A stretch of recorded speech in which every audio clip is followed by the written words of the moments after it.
കർത്താവിൻ്റെ മഹത്വം.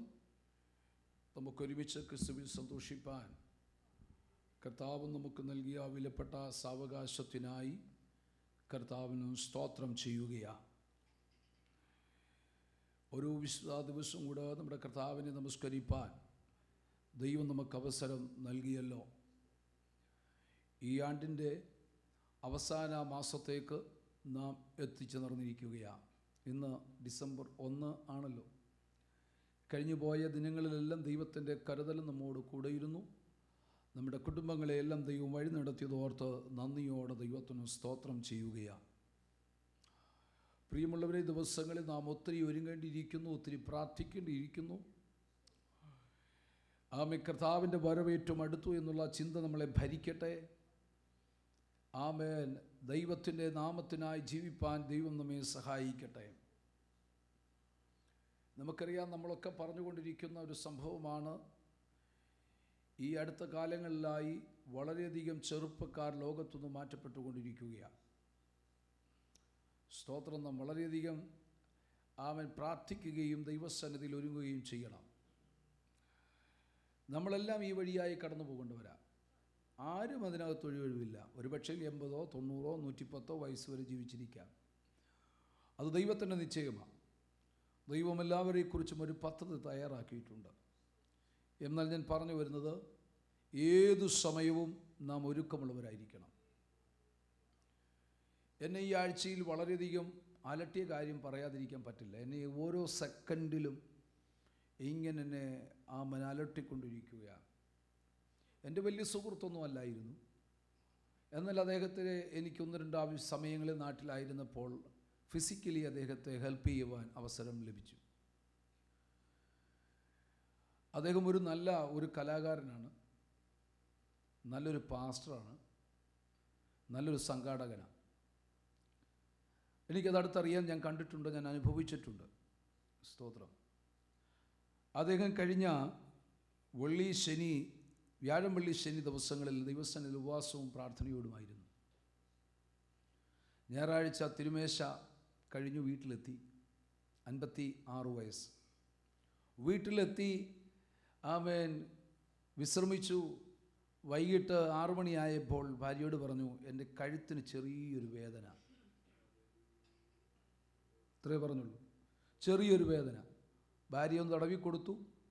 വാസം ഇരുന്നതല്ലേ, ഗ്യാസിൻ്റെ പ്രശ്നമാണെന്ന് വിചാരിച്ചു. അല്പ സെക്കൻഡുകൾ കഴിഞ്ഞപ്പോൾ ആ വേദന കൂടി ഷോൾഡറിലേക്ക് വ്യാപിച്ചു. വേഗം തൊട്ടടുത്തുള്ള ഹോസ്പിറ്റലിൽ കൊണ്ടുപോയി. അവിടെ ചെന്നു, ഹോസ്പിറ്റലിലേക്ക് കയറ്റി, ICUലേക്ക് പെട്ടെന്ന് കയറ്റി. ഡോക്ടർ പറഞ്ഞു, നല്ല ബ്ലോക്കുണ്ട്, പ്രൈസ് ദി ലോർഡ്, എത്രയും പെട്ടെന്ന് പ്രൈസ് ദി ലോർഡ്, അടുത്ത സർജറിയിലേക്ക് വിധേയമാകണം, അതുകൊണ്ട് ഇവിടെ പറ്റില്ല, മറ്റൊരു സ്ഥലത്തേക്ക് കൊണ്ടുപോകണം. ഇത്ര മാത്രമേ പറഞ്ഞുള്ളൂ. അപ്പോൾ എത്രയും പറഞ്ഞു എന്നേ സംശയമാണ്. അത്രയും പറയുകയും അകത്തുനിന്ന് ഡോക്ടർക്ക് വിളി വന്നു, ആൾ പോയെന്ന്. 2-3 പെൺകുഞ്ഞുങ്ങളാണ്. എന്നെ വല്ലാതെ അത് വേദനിപ്പിച്ചു. ഞാൻ ആ സഹോദരിയെ വോയിസ് മെസ്സേജൊക്കെ ഇട്ടു. ഞാൻ പറഞ്ഞു തരുന്നത്, നമ്മുടെ സമയം ഏതെന്ന് നമുക്കറിയില്ല. പുസ്തകം നമ്മെ പഠിപ്പിക്കുന്നു, നമ്മൾ ഒരുങ്ങിയിരിക്കണം. നമ്മാരും നിഗളിച്ചു പോകരുത്. നിൽക്കുന്നു എന്ന് തോന്നുന്നവൻ വീഴാതിരിപ്പാൻ സൂക്ഷിക്കണം. ഞാൻ നിൽക്കുന്നത് ദൈവത്തിൻ്റെ കൃപയാലാണ്. ഞാനിവിടെ നിൽക്കുന്നത് പോലും ദൈവത്തിൻ്റെ കരുണയാലാണ്. സ്തോത്രം. അതുകൊണ്ട് കർത്താവിൻ്റെ അടുക്കൽ പോകാൻ ഒരുക്കത്തോടായിരിക്കുന്ന നാം നമ്മുടെ ജീവിതത്തിൽ ഒരു വിധത്തിലും ശത്രു കയറി വാദിക്കാൻ അനുവാദം കൊടുക്കാത്ത നിലയിൽ വിശുദ്ധിയോടെ നിൽപ്പാൻ ദൈവം നമ്മെ സഹായിക്കണം. സ്തോത്രം. നമ്മുടെ ഇടയിൽ അന്യോന്യം സ്നേഹത്തിലും സന്തോഷത്തിലും ദൈവകൃപയിലും വിശുദ്ധിയിലും നാം എല്ലാവരും നമ്മെ തന്നെ സൂക്ഷിച്ച് കാന്തൻ്റെ വരവിനായി ഒരുങ്ങിക്കാത്തിരിക്കണം. ക്രിസ്തീയ ജീവിതത്തിൽ ഒരു ദൈവ പൈതലിനെ സംബന്ധിച്ചിടത്തോളം മരണമെന്ന് പറയുന്നത് അവന് ഭയമല്ല, പിന്നെന്താ? അവൻ്റെ ഉള്ളിൽ സന്തോഷമാണുള്ളത്. അവൻ്റെ ഉള്ളിൽ പ്രത്യാശ വർദ്ധിക്കണം. സ്തോത്രം. അതാണ് ഒരു ക്രിസ്തീയ ജീവിതം എന്ന് പറയുന്നത്. പ്രത്യേകിച്ച് പെന്തക്കോസ്തിൻ്റെ അനുഭവം എന്ന് പറയുന്നതാ. സ്തോത്രം. ആമേൻ, ഹല്ലേലൂയ. ഒരു മരണ വീട്ടിൽ പോകുമ്പോഴോ ഒരു മരണം കേൾക്കുമ്പോഴോ നാം ആകുലപ്പെടേണ്ട കാര്യമില്ല. നമ്മുടെ സമയം അടുത്തു. ഞാൻ പ്രത്യാശയോടെ ദൈവസന്നിധിയിലായിരിക്കുകയാണ്. ആമേൻ, സ്തോത്രം. എന്നെ വളരെ വേദനിപ്പിച്ചുകൊണ്ട് ഇരിക്കുകയാണ് ആ ഒരു സംഭവം. ഒത്തിരിയും സഹോദരങ്ങൾ പ്രായം കൂടിയവരും ഒക്കെ പോയിട്ടുണ്ടെങ്കിലും ഞാൻ ഇന്ന് രാവിലെയും കൊച്ചുകൊണ്ട് പറയുകയായിരുന്നു, എന്നെ വല്ലാതെ അലട്ടുന്നു അത്. സ്തോത്രം. ഞങ്ങളുമായി ഒത്തിരി സ്നേഹബന്ധങ്ങളില്ല, പക്ഷെ പരിശുദ്ധാത്മാവ് ആമേൻ എന്നോട് പറഞ്ഞുകൊണ്ടിരിക്കുന്നു, ഒരുക്കപ്പെടുക, ഒരുക്കപ്പെടുക, ഒരുക്കപ്പെടുക. നാമും ഒരുക്കത്തോടെ ദൈവത്തിൻ്റെ സന്നിധിയിലായിരുന്നാൽ ആമേൻ നാം കൈവിടപ്പെടത്തില്ല. അതിന് കർത്താവ് നമ്മെ സഹായിക്കട്ടെ. നാം വായിച്ച തിരുവചന ഭാഗത്തേക്ക് പോകുകയാണ് വേഗം. സ്തോത്രം. അവിടെ അനുഗ്രഹീതമായ ഈ തിരുവചന ഭാഗത്ത് 8-ാം വാക്യം നിങ്ങളുടെ ശ്രദ്ധയിൽ കൊണ്ടുവന്ന് ആമേൻ ഞാൻ ദൈവസ്ഥലിരിക്കുവാൻ ആഗ്രഹിക്കുകയാണ്. യഹോവ എനിക്ക് വേണ്ടി സമാപ്തി വരുത്തും. യഹോവേ, നിന്റെ ദയ എന്നേക്കുമുള്ളത്. തൃക്കൈകളുടെ പ്രവൃത്തിയെ ഉപേക്ഷിക്കരുതേ. ദാവീദ് ദൈവത്തിൻ്റെ സന്നിധിയിൽ വിശ്വസ്തനായ ദൈവത്തിന് നന്ദി പറഞ്ഞ ആമേൻ യഹോവയുടെ സന്നിധിയിൽ പ്രത്യാശ വയ്ക്കുന്ന ഭാഗമാണ് ഈ 8 വാക്യങ്ങൾ എന്ന് പറയുന്നത്. ദൈവത്തിൽ പ്രത്യാശയുള്ള ദൈവജനം, ക്രിസ്തുവിൽ വിശ്വാസമുള്ള ദൈവജനം അകത്തു ചെയ്യേണ്ട ഒരു കാര്യമാണ് സ്തോത്രം ചെയ്യുക എന്നുള്ളത്. അത് കണ്ടിട്ടല്ല. നമുക്കറിയാം വിശ്വാസത്തിൻ്റെ മാനദണ്ഡം എന്തെന്ന്. ആ വാക്യമൊക്കെ നമുക്ക് കാണാതറിയാം. പലപ്പോഴും ഞാനും നിങ്ങളുമൊക്കെ ആകുലപ്പെടാറുണ്ട് ആ വിഷയത്തിൽ. സ്തോത്രം. പ്രതിസന്ധികൾ വരുമ്പോൾ അവിടെ നാം പ്രത്യാശയോടെ ദൈവത്തിൻ്റെ സന്നിധി സ്തോത്രം ചെയ്യുമ്പോഴാണ് ദൈവത്തിൻ്റെ പ്രവൃത്തി വെളിപ്പെടുന്നത്. അത് നമ്മുടെ ശരീരത്തിന്, നമ്മുടെ മജ്ജയ്ക്ക്, നമ്മുടെ അസ്ഥികൾക്ക് അത് ബലമായി മാറുകയാണ്. അതുകൊണ്ട് ആമേൻ, പ്രൈസ് ദി ലോർഡ്, നമുക്കൊരു ധൈര്യമുണ്ടാവണം. എൻ്റെ ജീവിതത്തിൽ കഷ്ടതകളോ എൻ്റെ ജീവിതത്തിലെ പരിശോധനകളോ ഒക്കെ വരുമ്പോൾ ഞാൻ തകർന്നു പോകാതെ ഇതിനൊരു അറുതി വരും, ഇതിനൊരു അവസാനമുണ്ടാകും, ഇതൊരു പൂർണ്ണതയിലേക്ക് എത്തും. അതിലെനിക്ക് ആശങ്കയില്ല. ഇവിടെ അതാ പറയുന്നത്, യഹോവ എനിക്ക് വേണ്ടി സമാപ്തി വരുത്തും. സ്തോത്രം. അതൊരു ധൈര്യമായിരിക്കണം. നമ്മുടെ അകത്ത് ആ ചിന്ത എപ്പോഴും ഉണ്ടാവണം. ഇതിനൊരു അറുതി കർത്താവ്, നമ്മുടെ നാട്ടുഭാഷ, ഇതിനൊരു അറുതി വരുത്തും കർത്താവ്. എന്നും ഇങ്ങനെ ഇട്ടേച്ച് പോകുന്നവനല്ല ദൈവം. ഈ ഒരു ചിന്ത നമ്മുടെ അകത്ത് ഭരിക്കുന്നെങ്കിൽ ആമേൻ പിശാചിന് നമ്മുടെ മേൽ ജയമെടുക്കാൻ കഴിയത്തില്ല. സ്തോത്രം. നമ്മൾ ചിന്തിച്ച് നോക്കിയേ, ഏതെങ്കിലും ഒരു ചെറിയ ചിന്തകളല്ലേ നമ്മുടെ മണിക്കൂറുകൾ കൊണ്ടുപോകുന്നത്. നിസ്സാരമായ ഒരു ചെറിയ ചിന്ത, ആ ചിന്തകൾ മറ്റു പലതിലേക്ക് കൊണ്ടുപോയി നമ്മെ ആകുലപ്പെടുത്താറില്ലേ, നമ്മുടെ സമയങ്ങൾ കളയാറില്ലേ. എന്നാൽ നാം അതിനൊരു വിരാമം കുറിച്ചിട്ട് നമ്മളിങ്ങനെ പറയുക, എൻ്റെ ദൈവം അറിയാതെ എനിക്കൊന്നും ഭവിക്കത്തില്ല. ആ ഒരു ചിന്ത നമ്മുടെ മനസ്സിൽ കൊണ്ടിട്ട് കഴിഞ്ഞാൽ പിന്നീട് അതിനപ്പുറത്തേക്ക് പോകുവാൻ നമ്മുടെ മനസ്സിനെ ദൈവം അനുവദിക്കത്തില്ല. അതാണ് പരിശുദ്ധാത്മാവ് ഹൃദയത്തിനകത്തുള്ളവൻ്റെ പ്രത്യേകത എന്ന് പറയുന്നത്. സ്തോത്രം. അതുകൊണ്ട് ഇവിടെ പറയുന്നത്, യഹോവ എനിക്ക് വേണ്ടി സമാപ്തി വരുത്തും. എന്തിൽ? അതിൻ്റെ 7-ാം വാക്യത്തിൽ താൻ പറയുന്നുണ്ട് ദാവീദ്, ഞാൻ കഷ്ടതയുടെ നടുവിൽ നടന്നാലും നീ എന്നെ ജീവിപ്പിക്കും. എന്നും എൻ്റെ ജീവിതത്തിൽ ഇങ്ങനെ കഷ്ടത അടിക്കടി വരികയല്ല. 23-ാം സങ്കീർത്തനം 3-ാം വാക്യം എന്താ പറയുന്നത്? കൂരിൽ നടന്നാലും പ്രൈസ് ഞാൻ അനർത്ഥവും ഭയപ്പെടുകയില്ല, നീ എന്നോട് കൂടെ ഉണ്ട്. സ്തോത്രം. മരണത്തിൻ്റെ താഴ്വരയിൽ കൂടെ ഞാൻ കടന്നു പോകേണ്ടി വരാം. അവസാനമായോ എന്ന് ചിന്തിക്കേണ്ട മേഖലകളിൽ എത്തിയെന്ന് വന്നേക്കാം. കഷ്ടതയുടെ പാരമ്യത്തിലെത്തിയെന്ന് വന്നേക്കാം. എന്നാൽ അവൻ ധൈര്യത്തോട് പറയാൻ കഴിയട്ടെ, എന്നും ഈ കഷ്ടതയല്ല, എന്നും ഈ ഒറ്റപ്പെടുത്തലല്ല, എന്നും ഈ തള്ളിക്കളച്ചിലല്ല, എന്നും വേദനയുടെ അനുഭവമല്ല. ഇതിനൊരു പൂർണ്ണതയുണ്ട്, ഇതിനൊരു പരിസമാപ്തിയുണ്ട്, ഇതിനൊരു ഫുൾ സ്റ്റോപ്പ് ഉണ്ട് എന്ന് ഓരോ ദൈവവൈതലും പറയാനിട വരണം. അത് പറയാനിട വരണമെങ്കിൽ അകത്തു ദൈവത്തിൻ്റെ വചനം ക്രിയ ചെയ്തുകൊണ്ടിരിക്കണം. സ്തോത്രം. നമ്മുടെ ആമേൻ വേദപുസ്തകം നമ്മെ പഠിപ്പിക്കുന്നു കഷ്ടതയിലും പാടണമെന്ന്. അങ്ങനെ പാടിയവരുടെ, നൃത്തം ചെയ്തവരുടെ, സ്തോത്രം ചെയ്തവരുടെ വലിയ ലിസ്റ്റൊക്കെ നമുക്കറിയാം. എന്നാൽ നമുക്ക് അത്രമാത്രം അതിന് കഴിയുന്നുണ്ട്? അതിന് കഴിയാൻ ഇടവരണം. ജീവിതത്തിൽ പരിശോധനകൾ വരുമ്പോൾ അവിടെ ദൈവത്തിന് സ്തോത്രം ചെയ്യുവാൻ കഴിയണം. അതാണ് ലോക മനുഷ്യനും ഒരു ദൈവ പൈതലും തമ്മിലുള്ള വ്യത്യാസം. അവിടെയാണ് നാം ദൈവത്തെ സ്തുതിച്ച് ആരാധിക്കേണ്ടത്. ആ കഷ്ടതയുടെ വേളയിലാണ് യഹോവയുടെ മുഖം അന്വേഷിക്കേണ്ടത്. അങ്ങനെയെങ്കിൽ നമുക്ക് സന്തോഷിപ്പാൻ കഴിയും. ആമേൻ. പക്ഷെ അകത്തെന്തുണ്ടാവണം? ആ സ്തോത്രം ചെയ്യുവാൻ ഇടവരണമെങ്കിൽ ഇതിനൊരു സമാപ്തിയുണ്ട് എന്ന ഒരു ധൈര്യം നമ്മുടെ അകത്ത് വരണം. 2, താൻ പറയുന്നത് ഇതാണ്: ശത്രുക്കളുടെ ക്രോധത്തിനു നേരെ നീ കൈ നീട്ടും. രണ്ടാമത് താൻ പറയുന്നത്, സ്തോത്രം, എൻ്റെ പിറകാലെ ഇങ്ങനെ ശത്രുക്കൾ വന്നുകൊണ്ടേയിരിക്കുകയാണ്. ഇതിനൊരു അന്തമില്ലേ? ഇതെന്ന് തുടങ്ങിയതാ? എൻ്റെ മേലൊരു അഭിഷേകം വീണ കാലം മുതൽ തുടങ്ങിയതാ. അതിനു മുമ്പ് എനിക്കൊരു പ്രശ്നവുമില്ലായിരുന്നു. തുടങ്ങിയത് എൻ്റെ വീട്ടിനകത്താ. വീട്ടിനകം മുതൽ ആമൻ ഇന്ന് എവിടെ ചെന്നാലും എനിക്കെതിരേ ഉള്ളൂ.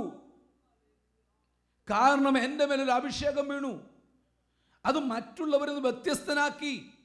അതെൻ്റെ കുഴപ്പമല്ല, എന്നെ ദൈവം വിളിച്ചതിൻ്റെ വിഷയമാണ്.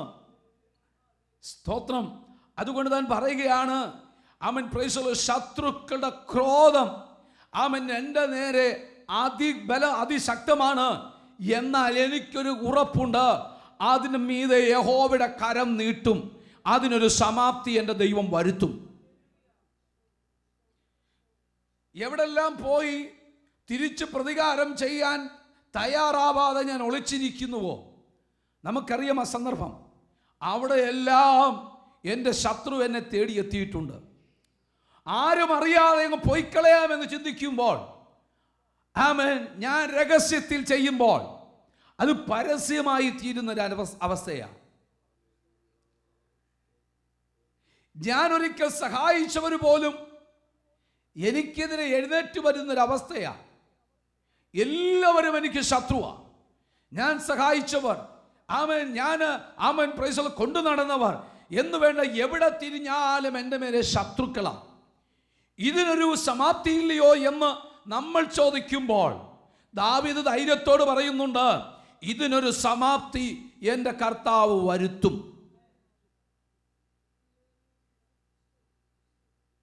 നമുക്കറിയാം, 1 ശമൂവേലിന്റെ പുസ്തകം വായിക്കുമ്പോൾ 25-29 വാക്യത്തിൽ ഒന്ന് ശ്രദ്ധിക്കണമേ. ആമേൻ, അബിഗയിൽ എന്ന് പറയുന്ന സഹോദരി, ആമേൻ, നാബാലിന്റെ വിശേഷത നിമിത്തം ഓടി വന്നിട്ട് ആമേൻ പ്രൈസ് ദാവീദിനോട് പറയുന്നുണ്ടൊരു ഭാഗം. ഇന്ന് പകൽ അതൊന്ന് വായിച്ച് നമ്മളൊന്ന് ധൈര്യപ്പെടാൻ കർത്താവ് കൃപ നൽകട്ടെ. 25-29. മനുഷ്യൻ നിന്നെ പിന്തുടർന്ന് നിനക്ക് ജീവഹാനി വരുത്തുവാൻ എഴുന്നേറ്റാലും യജമാനന്റെ പ്രാണൻ നിന്റെ ദൈവമായ യഹോവയുടെ ജീവഭാണ്ഡത്തിൽ കെട്ടപ്പെട്ടിരിക്കും. നോക്കിക്കേ, സ്തോത്രം. ഞാൻ എവിടെ പോയാലും എന്നെ പിന്തുടരുകയാണ്. അത് മിത്രങ്ങളുടെ അടുക്കൽ പോയാലും സഹോദരങ്ങളുടെ അടുക്കൽ പോയാലും അവൻ ആരുമില്ലാത്ത സ്ഥലത്ത് പോയാലും എന്നെ പിന്തുടർന്നു കൊണ്ടിരിക്കുകയാ. അബിഗയിൽ വന്ന് പറയുകയാ, ഒരു സാധാരണ മനുഷ്യത്തി വന്ന് പറയുകയാണ്, ഇല്ല, സ്തോത്രം, യഹോവയുടെ ജീവഭാണ്ഡത്തിൽ നിന്റെ ജീവൻ കെട്ടപ്പെട്ടിരിക്കുകയാ. ആകയാൽ നിന്നെ കൊല്ലുവാൻ ഒരു ശക്തിക്കും കഴിയത്തില്ല. ഇന്ന് പകൽ എന്നെ കേൾക്കുന്ന ദൈവത്തിന്റെ മക്കളെ, ധൈര്യത്തോട് പറ, എന്നെ തകർക്കുവാൻ ഒരു വ്യക്തിക്കും കഴിയത്തില്ല. എൻ്റെ ജീവിതത്തെ തകർത്തു കളയുവാൻ, എൻ്റെ മേലുള്ള അഭിഷേകത്തെ തകർത്തു കളയുവാൻ എൻ്റെ ജീവിതത്തിൽ ദൈവം ചെയ്ത പദ്ധതികളെ തകർത്ത് കളയുവാൻ ഒരു വ്യക്തിക്കും കഴിയത്തില്ല. കാരണം ദൈവം എന്നെ സംരക്ഷിച്ചിട്ടുണ്ട്. അവൻ അറിയാതെ ഒന്നും സംഭവിക്കുന്നില്ല. മൂന്നാമത്തെ ഭാഗം പറഞ്ഞ് ഞാൻ അവസാനിപ്പിക്കാൻ പോകുകയാണ്. സ്തോത്രം. അവൻ പറയുകയാണ്, എനിക്ക് വേണ്ടി അവൻ സമാപ്തി വരുത്തും. ഇത് അവൻ പ്രൈസ് ദി ലോർഡ് ഒരു വാഗ്ദത്ത വചനമായിട്ടേ നമുക്ക് എടുക്കാൻ പറ്റുള്ളൂ. ഇതൊന്നും കണ്ടുകൊണ്ടല്ല താൻ പറയുന്നത്. അതുകൊണ്ടാണ് ആമേൻ, കർത്താവേ ഞാൻ അങ്ങയ്ക്ക് നന്ദി പറയുക എന്നോടുള്ള ദൈവത്തിന്റെ വാഗ്ദത്ത നിമിത്തം. ആമേൻ. ഇവിടെ വായിക്കുന്നു 138 ആമേൻ പ്രൈസ് ദി ലോർഡ് രണ്ടാം വാക്യം.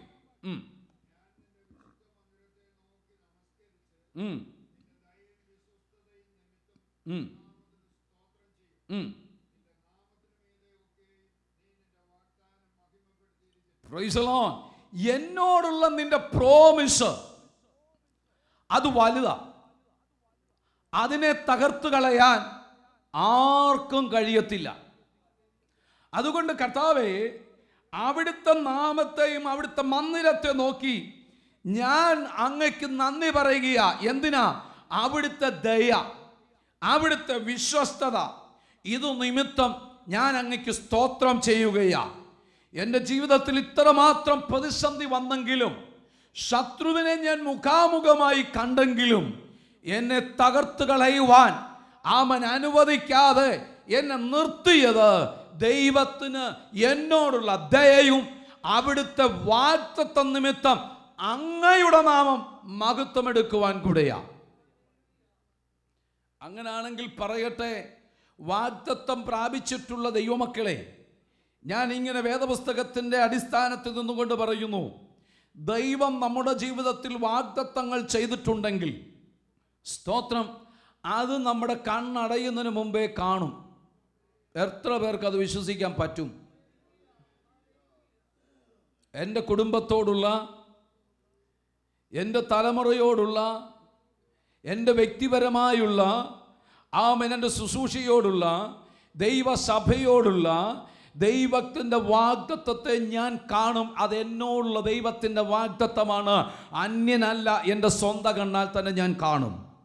ഇന്ന് പകൽ ഉറപ്പുള്ളവർക്കായി ഞാൻ ദൈവത്തിന് സ്തോത്രം ചെയ്യുകയാണ്.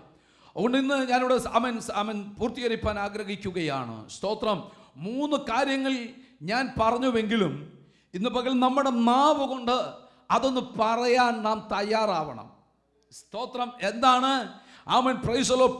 ദുഷ്ടൻ കേൾക്ക പറയണം, ആമേൻ പ്രൈസ് ദി ലോർഡ്, പിശാചേ എൻ്റെ കർത്താവ് സമാപ്തി വരുത്തും. എൻ്റെ കഷ്ടതയുടെ സമാപ്തി എൻ്റെ കർത്താവ് വരുത്തും. എന്നും ഇങ്ങനെ ഇട്ടേക്കുന്നവനല്ലെന്നും നാവെടുത്ത് പറയാൻ ഓരോ ദൈവം ഇതിലും തയ്യാറാവണം.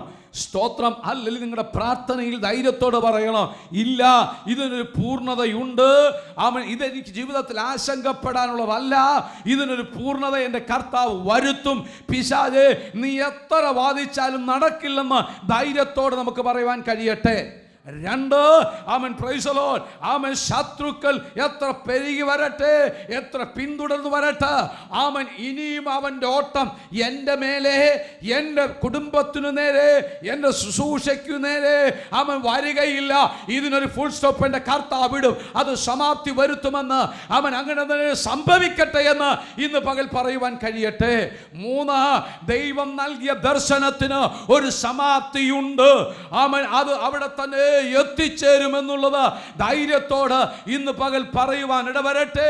ആമേൻ പ്രൈസ് ദി ലോർഡ്. അതിന്റെ പിൻപിൽ വരുന്ന എന്ത് കഷ്ടതകളായാലും അതിൽ ഞാൻ ദൈവത്തിന് സ്തോത്രം ചെയ്യുന്നു എന്ന് പറയുവാൻ ദൈവം നമുക്ക് കൃപ നൽകട്ടെ.